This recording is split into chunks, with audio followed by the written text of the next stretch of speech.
mynews.studio. Gold-painted miners are fleeing as Munduruku warriors move in to reclaim their forest. Brazil's landmark recognition of their land is making headlines, but will it really hold? Today is August 2nd, 2025.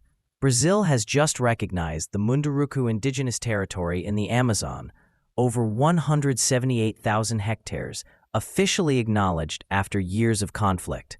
Why does this matter so much, even beyond Brazil? It's about more than a land title.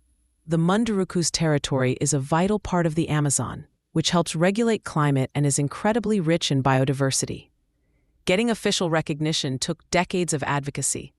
Now that it's happened, there's a process ahead. First, the Ministry of Justice issues an ordinance. Then boundaries are marked on the ground. Illegal loggers and miners are removed. And finally, the president ratifies the decision.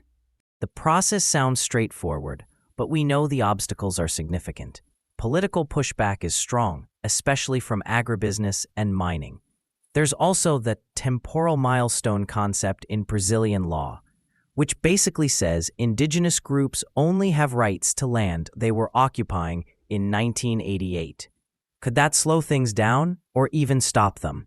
It could be a real barrier. The Supreme Court is still debating whether that thesis should stand. If it does, it's not just the Munduruku at risk. More than 40 other indigenous land claims could be affected. Plus, some lawmakers in Congress are pushing to limit indigenous rights even further. So having the land on paper doesn't guarantee protection on the ground. And in the meantime, illegal mining and logging haven't exactly stopped.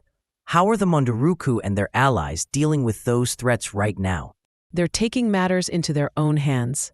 The Munduruku have been doing what's called self-demarcation. They mark their own boundaries and directly confront intruders.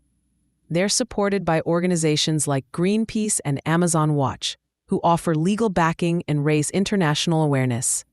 Government crackdowns have helped a bit, but enforcement remains a big challenge. But is the government going to put real resources into protecting this territory now, or is this mostly symbolic? That's really the crux of it. Legal recognition sets the stage, but actual protection depends on funding, personnel, and political will. Without those, illegal operations could just come back. The government has shown some commitment lately, but ongoing vigilance will need to come from both inside and outside the territory. If we zoom out, could this change how other indigenous land claims are handled in Brazil?